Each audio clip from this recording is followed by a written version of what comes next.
Une histoire très compliquée. Une histoire très compliquée parce que d'un côté, il y a ces partisans se divisent sur la question. Il y a d'un camp, d'un côté, ceux-là qui pensent que on n'a pas fait 7 ans de sacrifice pour venir à la dernière minute remettre nos voix à quelqu'un qui était assis pendant les 7 ans, qui se moquait de nous. Il y a des gens qui disent ceci de façon très claire au président Maurice Kamto. Vous ne pouvez pas aller vendre nos sacrifices. Rodrigue Dagueyo est mort. Maître Koloko, l'assistante, l'assistante de Maître Swap, elle était aussi avocate, brave dame, elle est morte pour cette lutte. Maître Swap est mort pour cette lutte. Plusieurs prisonniers politiques du MRC sont morts pour cette lutte pendant que les autres nous regardaient, les autres se moquaient de nous, les autres nous traitaient de frères du village de Maurice Kamto qui veulent installer leur Kamto, leur frère du village au pouvoir. Il y a ceux qui estiment que Maurice Kamto ne doit pas le faire parce que le faire serait trahir la lutte. Aller s'allier à quelqu'un comme Bello Bouba ou donner une consigne de vote. Donner une consigne de vote serait trahi. Pourquoi? Parce que Issa Kiroma, c'est un Sardina qui était assis, ou bien Bello, c'est un autre Sardina assis avec le régime. Pendant ce temps, Maurice Kamto a fait 9 mois de prison, il n'avait rien dit. Maurice Kamto a été séquestré chez lui pendant 3 mois. Ceux-là n'avaient rien dit. Les militants de Maurice Kamto, certains sont encore en prison. Ceux-là n'ont jamais rien dit. Voilà encore une cinquantaine qu'on a arrêté devant le palais des congrès l'autre jour. Ceux-là n'ont toujours rien dit. Maurice Kamto, sa candidature a été écartée injustement. Ceux-là n'ont toujours rien dit. Maurice Kamto se trouve aujourd'hui dans une situation très complexe, en même temps apprécié d'un côté, mais de l'autre détesté. Si Maurice Kamto donne une consigne de vote en faveur d'Issa Chiroma ou bien en faveur de Bello Bouba Maïgari, on va dire, ah ok, on a fait tous ces sacrifices pour que tu viennes vendre notre lutte au Sardina. Si Maurice Kamto maintenant s'abstient, ne dit rien, ne donne aucune consigne de vote, on va dire encore, oh vous voyez, Maurice Kamto n'est pas patriote. Maurice Kamto n'aime pas le Cameroun, il n'y a que sa tête, il n'y a que sa gueule qui compte. Donc Maurice Kamto voulait être président du Cameroun. Et comme il a été écarté maintenant, il ne donne aucune consigne de vote parce que c'est lui qui y croit qu'après lui, personne d'autre ne pouvait être président dans ce pays. Si Maurice Kamto ne donne pas de consigne de vote, on va dire, ah, c'est un antipatriote. Il est égoïste. Il est même tribaliste. Parce que lui, il n'y a que lui, Kamto. Il n'y a que les partisans de Kamto. Ces partisans n'aiment que leur frère du village, Maurice Kamto. Si par exemple les MR6 partisans de Kamto ne partent pas à cette élection, comme certains ont commencé à casser, leur carte de vote et balancer sur la toile, on va dire, ah, de toute façon c'est déjà ce qu'ils ont dit. Ah, vous voyez, vous êtes battu pendant 7 ans, c'était pour installer votre frère du village au pouvoir et non pour faire que le changement s'opère au Cameroun. Donc en réalité, vous n'êtes pas des patriotes, vous n'étiez pas mobilisés derrière Kamto parce que vous vouliez véritablement le changement, mais vous étiez dans la logique de ceux-là qui veulent installer leur frère du village au pouvoir. Vous voyez? Donc, si Maurice Kamto donne une consigne de vote, problème, les gens vont l'accuser même de trahison et déjà, les langues sont déjà en train de se délier. Je veux dire, les gens sont déjà en train de se prononcer même là-dessus en disant zéro consigne de vote. On ne veut pas de consigne de vote. Certains estiment que si on donne une consigne de vote demain, comme l'a dit le brave combattant Valsero, imaginez demain une consigne de vote à quelqu'un comme Bello et on se rend compte que finalement il n'a pas donné nos voix au même RDPC. Qu'est-ce qu'on va encore dire? On va accuser le même Kamto, le même Bello ici qui est en campagne avec les voitures du RDPC, avec les voitures, je vais dire, de l'État, immatriculées, corps diplomatique, corps ceci et tout cela. Vous voyez? Si Maurice Kamto le fait, d'un côté, il sera traité de tous les noms d'oiseaux. Alors, s'il le fait, s'il ne le fait pas, quel est votre avis? Donnez votre avis en commentaire. C'est très important, on va revenir là-dessus. Je vais lire les commentaires après et puis on pourra refaire une autre live. Parce que c'est très important de donner son avis. Donc, il y a ceux qui sont contents d'un côté parce que il y a ceux qui sont contents parce qu'on a écarté Maurice Kamto, ça les arrange, ça fait leur affaire, parce que c'était une mastodonte de l'opposition, capable de renverser le régime. En même temps, il était un caillou gênant pour les mendiants de l'opposition qui avaient peur de son aura, qui avaient peur du fait qu'il soit, n'est-ce pas, puissant et célèbre et qui prenait trop de place justement dans l'opposition. Alors, maintenant, ces mendiants sont en train de dire que Maurice Kamto doit donner leur voix. Parce que pendant 7 ans, on s'est battu, on a reçu des coups, des insultes, des frères du village, des porcs, des gens qui couchent avec leur mère. Kamto est de la secte bahamique, nous on est de la secte bahamique, l'affaire des Bamileke qui veulent prendre les terres aux gens. Maurice Kamto a un projet, arracher les terres de tout le monde, remettre à ses frères Bamileke. On a tout entendu durant 7 ans. Kamto était en prison, on a dit ça, on s'est moqué de lui. Est-ce que les mêmes gens qui se sont moqués de Kamto, que Kamto a fait pipi sur lui, les mêmes gens qui se sont moqués de nous, les partisans de Maurice Kamto, est-ce que ces gens-là méritent aujourd'hui qu'on leur donne notre voix? Est-ce que ceux-là, les cabralistes, méritent qu'on leur donne notre voix? Encore que jusqu'ici, ils peuvent encore, parmi les 12 là, un peu désister et dire « Je donne ma place à Maurice Kamto, la loi l'autorise ». Mais je crois que le temps est déjà passé et qu'on ne peut plus le faire. Donc la question est très simple. Et elle revient encore et encore et encore. Est-ce que nous devons le faire? Est-ce que nous ne devons pas le faire? Si nous ne votons pas, ils vont dire « Ah, vous voyez, ils n'aiment pas le Cameroun.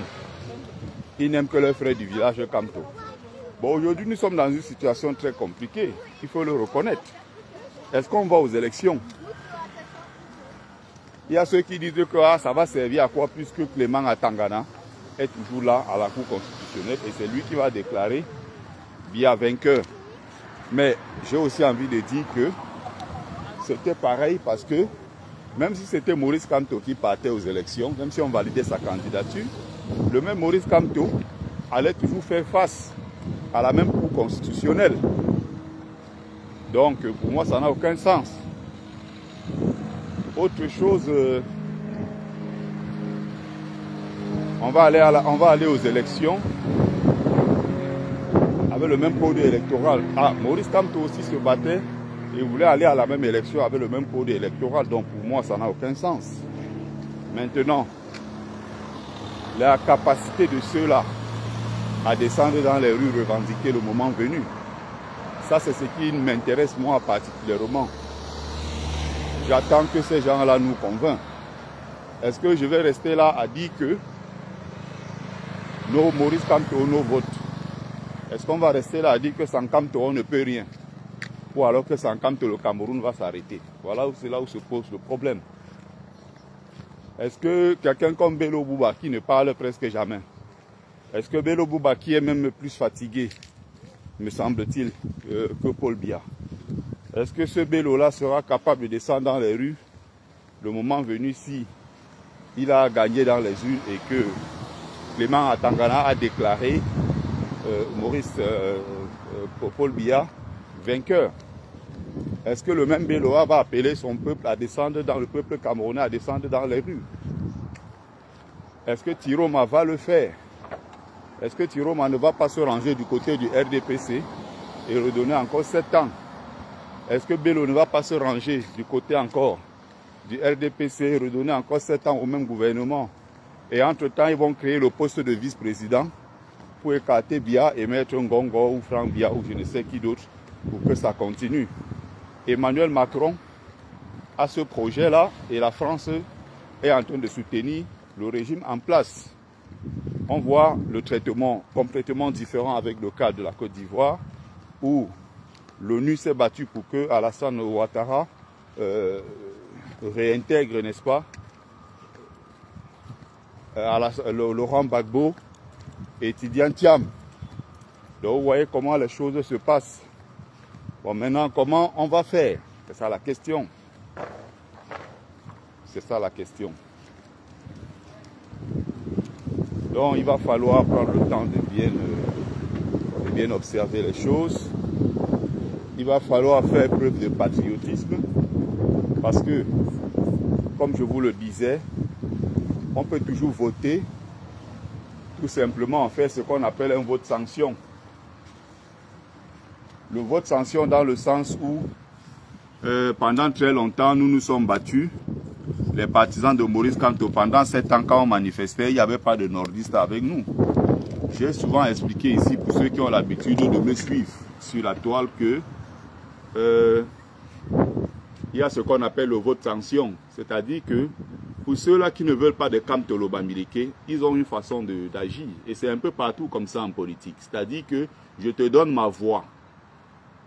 Tu n'es pas mon candidat à la base, mais je te donne ma voix. C'est-à-dire que je te donne tout simplement ma voix pour qu'on renverse le candidat que je ne veux pas. C'est-à-dire que les partisans de Maurice Kamto peuvent donner leur voix à quelqu'un comme Issa Tiroma, donner leur voix peut-être à Bello, peu importe, juste pour qu'on renverse Paul Biya, que personne qu'on ne veut plus.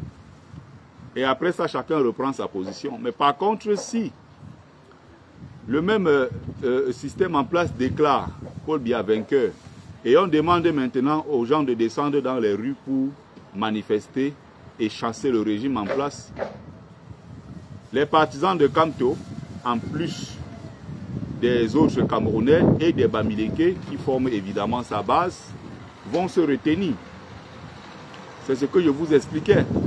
Quand c'était Kamto qui était le favori dans cette élection, je vous le disais de façon très claire. Et pour ceux qui se souviennent de ce que je disais dans mes lives, c'est comme ça que la politique, ça fonctionne. Chez nous, du moins au Cameroun.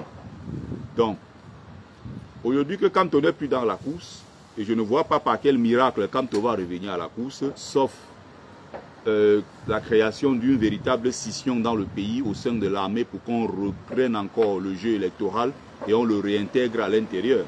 Nous sommes à moins de 2 mois des élections, donc s'il ne le fait pas maintenant, si rien ne se passe maintenant, on est quasiment sûr que dans les mois qui vont suivre, les semaines qui vont suivre, Kamto ne sera pas candidat. C'est-à-dire quoi? On vote Issa Tiroma ou bien Bello Bouba, simplement pour sortir celui qu'on ne veut pas qui s'appelle Biya. Ou alors même plutôt Ngongo, parce que Biya n'est plus dans le jeu. Soit peut être un Ngongo, comme ça peut être Franck Biya, voilà. Ou alors le candidat de la France. Vous voyez? Mais maintenant, au niveau de descendre dans les rues, faire les revendications, il n'y aura plus la même pression. Les gens ne vont plus être aussi nombreux. Pourquoi? Parce que il s'agit maintenant de descendre dans les rues, aller prendre des risques pour que l'autre soit président. Je ne sais pas si les gens comprennent. Pendant 7 ans, nous, on a organisé toutes les manifestations possibles. Est-ce que vous avez vu les nordistes sortir? On a même eu l'impression que aussi en diaspora, il n'y a même pas les nordistes, que peut-être il n'y a même pas de nordistes camerounais. Mais ils sont pourtant là, ils nous observent. Sauf que eux, ils n'ont pas à venir prendre des risques dans une histoire de Kamto Bamileke. Bon, regardez maintenant comme par hasard, Issa Chiroma a commencé à se démarquer. Bello Bouba se démarque au fur et à mesure. On a deux grands leaders du Nord. Vous allez voir, allez sur TikTok, allez sur Facebook, vous allez voir maintenant que les nordistes s'expriment de plus en plus. Il y a beaucoup d'ailleurs qui récemment ont créé des pages et commencent à battre campagne pour Bello, battre campagne pour Chiroma. Ils sont nombreux qui commencent à parler du retour du pouvoir au Grand Nord. Mais pourtant, il y a 7 ans, nous on manifestait ici en diaspora, ils n'étaient jamais là. Les manifestations sur place au pays, quand on disait Kamto, notre président, ils étaient là même peut-être même pas 2%, alors qu'ils ont une forte population dans tout le Cameroun. Et c'est une population qui est vraiment basée au pays. Ce n'est pas comme les Bamileke qui sont nombreux à l'étranger. Non, c'est des gens vraiment qui ont une bonne base sur place au pays. Est-ce que vous avez vu nombreux les nordistes sortis derrière Kamto, malgré que Kamto s'habille tous les jours en Gandoura? Malgré que Kamto ne porte pas le ndop, malgré qu'il ne parle pas le baham dans ses meetings, malgré qu'il ne porte que le Gandoura, ça ne change rien en portant le Gandoura. Est-ce que vous avez vu plusieurs, les gens, des centaines, des dizaines, des milliers de nordistes venir se mettre derrière Kamto? On a l'impression qu'il n'était même pas au Cameroun, on a l'impression qu'il n'existait même pas. Vous voyez? Donc c'est du genre, on peut venir voter. Je donne ma voix, comme en France, pour soutenir Macron, juste parce que j'ai envie d'écarter Marine Le Pen du Front National. Mais ce n'est pas qu'en réalité j'aime Macron ou bien que je soutiens le projet de Macron. Donc il y a beaucoup au Cameroun, leur objectif c'était quoi? Bon, je n'aime pas forcément Maurice Kamto. Bon, je n'aime pas forcément les Bamileke. Je ne veux pas d'ailleurs qu'un Bamileke devienne président. Mais par devoir patriotique, je vote quand même Kamto, juste parce qu'il faut qu'on mette Paul Biya dehors qui a déjà fait 43 ans. Là, je suis comme ça entré dans le cerveau des Camerounais, qui est un peu profondément tribaliste. Là, j'entre dans leur cerveau. C'est ce qui se passe en Côte d'Ivoire, c'est ce qui se passe au Nigeria, c'est ce qui se passe dans plusieurs pays africains. J'ai expliqué ça 1000 fois ici lors de mes lives. Il y a des gens qui peuvent soutenir Kamto, du genre je vote Kamto, juste pour qu'on écarte Paul Biya. Mais maintenant, au moment de descendre dans la rue, soutenir Kamto. Au moment de descendre dans la rue, porter la voix et lutter avec Maurice Kamto. Là, les gens se retirent. Pourquoi? Parce qu'ils estiment que Maurice Kamto, s'il veut aller conquérir ce pouvoir, ceux qui doivent mourir pour Maurice Kamto, ce sont ses frères du village. Je ne sais pas si je me fais comprendre. C'est-à-dire que toi, le Bamileke naïf, qui est assis, comme j'ai vu certains Bamileke même d'ailleurs dire que oh, il faut qu'on essaie de passer, on va utiliser les gars du Nord, on essaie de faire ceci, un nordiste va prendre après, maintenant on va réorganiser pour que Kamto passe parce qu'à cette allure-là, on ne pourra rien faire. Donc on a l'impression, vous avez l'impression que les nordistes aussi ne veulent pas le pouvoir. Ou certains ont l'impression que les nordistes ne réfléchissent pas. C'est-à-dire que toi, le Bamileke naïf qui t'appelle Ngongan, tu t'appelles Ngongan, tu t'appelles Sikadi, tu t'appelles Kameni, hein, tu t'appelles Ndemi. Toi, tu crois sincèrement, bon, on parle là à cœur ouvert entre Camerounais. Toi, tu crois que Essomé, tu crois que Djipoko, tu crois que Aoudou, tu crois que Abdoulaye, tu crois que Essomba et Ngono vont descendre dans les rues au Cameroun que nous connaissons là, pays fortement tribalisé.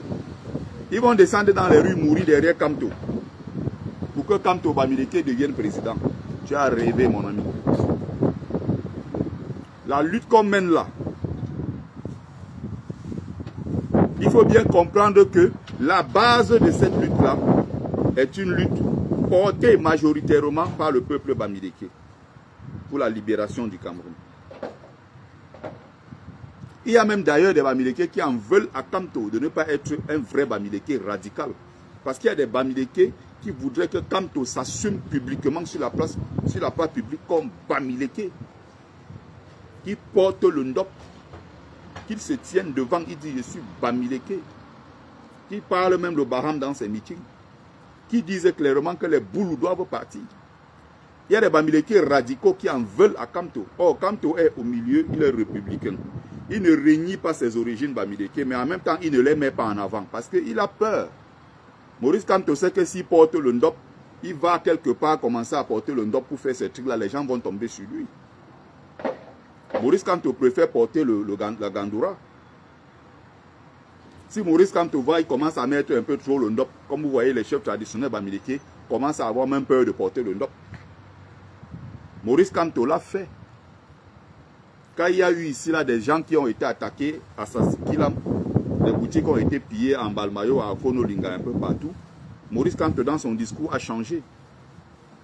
Il n'a pas osé dire que ces gens sont des Bamileke et qu'ils sont pourchassés, les boutiques sont cassées et pillées parce que Bamileke. Non, il a dit des citoyens camerounais, des compatriotes. Non, ce ne sont pas des compatriotes. Ce ne sont pas des citoyens camerounais lambda, non. Ils sont attaqués parce qu'ils sont Bamileke. Ce sont des attaques tribales. Voilà le fond du problème. Donc toi, Bamileke, depuis 5-6 ans aujourd'hui que je sensibilise tous les jours fortement pour la prise de conscience du peuple Bamileke. Personne d'autre ne va accepter de venir mourir à ta place pour que Kamto, ton frère du village, soit président. C'est comme ça que ça fonctionne. Vous savez pourquoi dans le BI, milice tribal Boulou? Posez-vous des questions très simples. Pourquoi quand on dit qu'au Nozo, on a tué des militaires, sur 10 militaires, il y a 8 Boulous? Il y a 8 Boulous. Est-ce que vous vous posez la question de savoir pourquoi? Il y a Esomba, il y a Ngono, il y a Mbarga, il y a Onana, il y a Atangana. Pourquoi vous entendez toujours dans le Nozo, on dit qu'il y a 10 militaires qui sont morts, on dit que il y a 8 corps qui vont partir pour ceux qui ont la chance d'être récupérés, dont on récupère pas à récupérer les corps. On vous dit que non. Les corps là vont où? Les corps là vont à Sangbelima, ça part à Djoum, ça part à Konolinga, ça part à Kiosi, ça part pourquoi? Parce que ceux qui soutiennent et ceux qui ont toujours donné cette force au régime en place, c'est la milice tribale Boulou. Ce n'est pas pour rien que les billes ont été créés en marge de la véritable armée du Cameroun. L'armée du Cameroun, véritablement, vous avez des francophones, vous avez des anglophones dedans, vous avez des Bamileke, vous avez des nordistes, vous avez des frères Grassfield et vous avez des Sawa à l'intérieur. Même s'il y a des postes clés, vous aurez toujours des Boulous. Mais il faut comprendre que quand on parle déjà du BI, milice tribale Boulou, elle a été créée dans le but de soutenir le pouvoir du frère du village. Soyez pas naïfs. On est en politique. Et la politique en Afrique, ça se joue sur deux choses. Première base qui est une base religieuse. Deuxième base qui est une base ethnique. Or, au Cameroun, la question tribale, la question ethnique et religieuse, je vais dire, est complètement écartée. Les Camerounais n'ont pas de problème de religion. En Côte d'Ivoire, il y a des problèmes de religion et des problèmes ethniques. C'est deux. Au Sénégal, il y a des problèmes religieux. Ou du moins à l'intérieur des confréries religieuses. Dans d'autres pays, vous allez voir par exemple le problème kabyle en Algérie, des problèmes ceci, mais ils n'ont pas forcément des problèmes religieux, mais le problème kabyle, mais aussi un problème d'identité. Ce problème d'identité, n'est-ce pas, en tant que peuple kabyle, vous voyez, c'est pour ça d'ailleurs qu'il y a des velléités sécessionnistes en Algérie. Vous allez voir le même cas dans d'autres pays. Mais revenons et concentrons-nous sur le cas du Cameroun. Est-ce que vous comprenez maintenant pourquoi Issa et Bello ont commencé à se démarquer? Curieusement, vous allez voir maintenant les nordistes sont en train de sortir. Ils sortent pourquoi? Ils sortent derrière le frère du village. Le seul qui n'a pas le droit de le faire au Cameroun, c'est les Bamileke. Quand ils sortent derrière, quand on dit, ah vous voyez, ils sont sortis derrière le frère du village. Or les Ibabama, les Pati Roufoué, les Esomba, les Elimbi Lobe et tous ces gens qui tiennent ce discours pendant toutes ces années, ils ne tiennent plus le même discours concernant les frères du Nord. Pourquoi ils ne parlent pas des frères du village du Nord? Je vous le dis ici depuis des années. Donc il faut savoir qu'ils vont faire ce qu'on appelle le minimum. Le service minimum. Bon, je m'en vais, je vote. Il y a un Kamto, mais bon, je ne suis pas très chaud pour qu'un Bamileke soit mon patron. Mais bon, on va quand même voter parce qu'on va écarter Paul Biya. Au moment maintenant de descendre dans les rues, on dit descendons. C'est là où vous ne voyez pas des gens. Et effectivement, ceux qui descendent parfois un peu derrière Kamto, il y a des gens qui sont toujours des patriotes, qui seront du Nord, qui seront Sawa, qui seront Fambeti Boulou, qui vont descendre sans regarder l'homme comme sa tribu, mais qui vont regarder plutôt l'homme comme tout. Dans tous les pays, vous aurez toujours ça, cette configuration-là. Mais ce que je vous explique là, c'est scientifique. C'est prouvé chez nous en Afrique. Personne ne peut démontrer le contraire. Et vous allez voir maintenant, puisque leur frère est devant, les nordistes vont sortir nombreux. Au Bamileke maintenant, là, s'ils comprennent d'aller se joindre aux nordistes pour qu'on chasse le pouvoir en place, à eux maintenant, s'ils veulent faire non seulement le service minimum, et ils veulent encore aller entrer dans la cause pour aller mourir, à la place où c'est Aoudou qui est censé mourir. Est-ce qu'on se comprend quand il parle ici depuis des années? Est-ce qu'on comprend ce que je suis en train d'expliquer là? Voilà comment ça se passe chez nous. Il ne faut pas faire semblant, il ne faut pas perdre le temps aux gens. On est dans un pays fortement tribalisé, où les gens ne font rien sans tenir compte des appartenances ethniques et tribales. Bien tenir compte de cela. Est-ce qu'on se comprend? Donc vous allez voir maintenant, d'autres disent que carrément, le nouveau leader de l'opposition s'appelle Issa Tiroma. Ils ont commencé dans le Grand Nord. Remarquez la différence, c'est qu'ils ont d'abord commencé par mobiliser dans leur propre ventre, c'est-à-dire qu'ils sont nordistes, avant d'aller conquérir le reste du Cameroun. Tiroma et Bello vont venir à Douala. Tiroma était l'autre jour à Bamenda. Ils vont aller faire le tour du Cameroun. Mais regardez là où ils ont commencé leur campagne. Ils ont commencé leur campagne dans leur propre ventre, c'est-à-dire qu'avant d'aller conquérir à l'extérieur, je mobilise d'abord dans mon propre ventre et je conquiers d'abord les gens sur mon propre territoire à l'ouest du Cameroun. Vous avez vu Maurice Kamto à Baham? Vous avez vu combien de fois? Une fois, il est venu à Bafoussam. À Bafoussam, il a fait un grand meeting, mais ça reste périphérique. Bafoussam, c'est rien du tout. Comme Menganga, c'est rien du tout. Garoua, c'est rien du tout. C'est à la poste centrale. Même si la poste centrale va être le point final, là où on va renverser le régime. Mais ils ont quand même commencé quelque part. Mais Maurice Kamto ne peut pas aller à Baham faire un grand meeting. Parce que quelque part, on va dire, ah, il arrête dans son village, on vous avait dit. De l'autre côté, les gens même d'abord du propre village de Kamto, majoritairement Sardina, ont chassé Kamto. Et le roi a fait de lui persona non grata. Et personne ne s'est levé dans le village là pour dire que ce n'était pas normal. Les notables et le roi se sont mis ensemble pour faire de Kamto persona non grata, le plus brillant de ses enfants. Regardez la trahison Bamileke de l'intérieur. Comment on se détruit nous-mêmes. Si Kamto fait une réunion, il fait à l'ouest un meeting, il parle en Baham, c'est que c'est très grave, ça va être une affaire nationale. On va dire, ah, vous voyez le tribaliste. Résultat, il s'abstient. Résultat, même quand il veut faire des choses, il met des gants. Parce qu'il ne peut pas dire des choses de façon très claire. Vous voyez, ils sont venus donc à l'ouest. Il a fait bon un meeting et tout bon. Les autres au nord font leur meeting, ils parlent en fulbé. Ils ont rassemblé leurs gens. Ils n'ont peur de personne et ils avancent dans leur projet. Ils sont très clairs, ils vont conquérir le pouvoir. Ils ont commencé quelque part. J'ai suggéré même ici sur la toile à un moment qu'il fallait même que le président Maurice Kamto n'ait peur de rien. Que s'il voyage souvent, comme il part souvent à l'ouest, que parfois même en rentrant, qu'il de Bafoussam là qu'il traverse, qu'il s'arrête à Bafang, il part au Carrefour Panchi, à Bafang il s'arrête là-bas. Il fait même un discours de 5 minutes pour galvaniser les Bafang.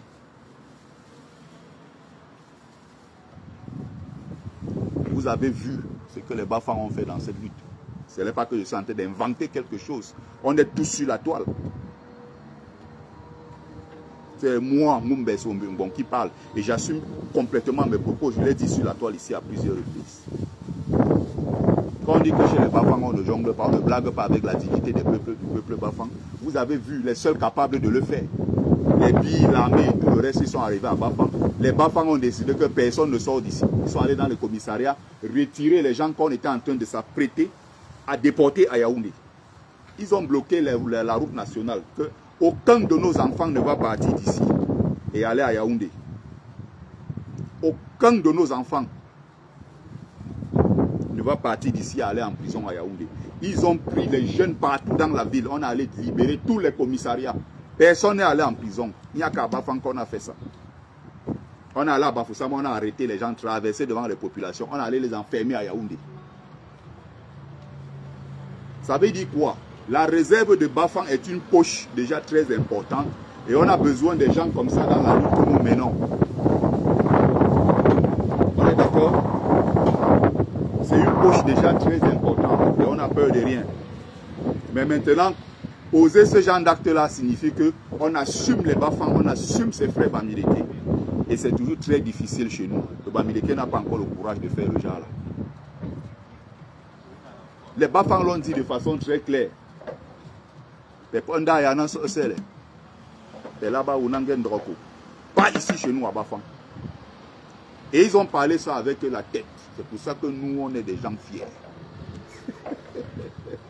Personne ne part chez les boulous. On ne va pas arracher nos enfants sous nos yeux, les amener, les enfermer chez les boulous. Jamais de la vie. Ne serait-ce que faire un petit, il fallait faire même un petit clin d'œil. Passer même à Bafang comme ça, laisser un message au peuple Bafang. Pour les galvaniser, pour les motiver. Parce qu'on sait qu'on aura besoin des gens comme ça là pour la lutte finale. Il faut dire la vérité. Dans la lutte là que nous menons, vous avez quelques poches qui vont venir des gens. Quelques poches qui vont venir de Bouddha. Les petits poches Bafoussam d'ailleurs, même qu'on ne les voit même pas. Les Baham, même que leurs frères, c'est Kamto même. Ils sont comme ça, quelques petits poches. Ça s'arrête là. Bakdjoune ou c'est Bakdjoun ou c'est quoi, tous ces trucs là. Ces petits poches comme ça, ça s'arrête là. Même quand tu viens en pays Bamileke, il faut dire les choses telles qu'elles sont. Ceux qui portent véritablement la lutte et qui se sont mis devant pour prendre des coups. Tu vas voir les Bafang, tu vas voir les Banganté. Je vais dire le Ndé, le Onkam en majorité. Les autres, ils sont cachés. Même quand ils sont là, ils se cachent. C'est quand ils disent les vérités. Si les gens ne sont pas contents, c'est leur pro.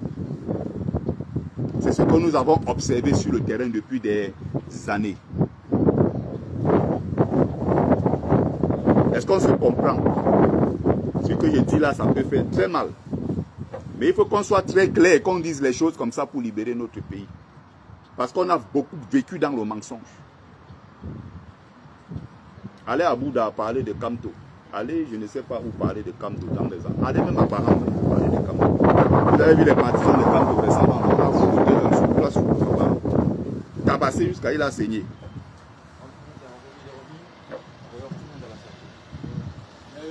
Donc il faut que les gens ne soient pas naïfs. Les gens parlent, ce que je suis en train de dire sur la place publique, là, les gens disent ça plutôt derrière. Je le dis sur la place publique. Les gens parlent ça bac-bac. Parfois les gens se battent même comme ça, ils disent que mais, nous on est en train de mourir comme ça, là, on meurt. Les frères de Kamto même sont où? On ne les voit pas. Ils sont comme ça. Parce que le Baham, avant de faire quelque chose, il vérifie d'abord. Il vérifie. Ils vont prendre les risques comme ça, ils sont pas nombreux à prendre ces risques. Ils ont pourtant une forte communauté ici. Quand on dit soutenir Kamto, au fond du cœur, ils portent tous Kamto. Et ça, ce n'est pas là le problème. Mais qui peut prendre les risques pour Kamto? Bref, je m'avais fait mon sport. Je m'avais porté un peu le hagnan, je voulais muscler un peu le corps. Bon, bref, je voulais faire un petit live comme ça pour revenir sur soutien ou pas. Kamto va-t-il donner, comme on appelle, une consigne de vote ou pas? Est-ce qu'il faut vraiment le faire? Est-ce qu'il faille le faire dans le contexte actuel? Est-ce qu'il faut plutôt prioriser le silence? Est-ce que... Bon, tous ces questionnements, j'ai abordé tout cela, j'ai soulevé tout cela au début du live. Voilà ce que je voulais laisser. Voilà. Merci à ceux qui ont pris le temps de regarder le live. C'était Bertie le Kamite.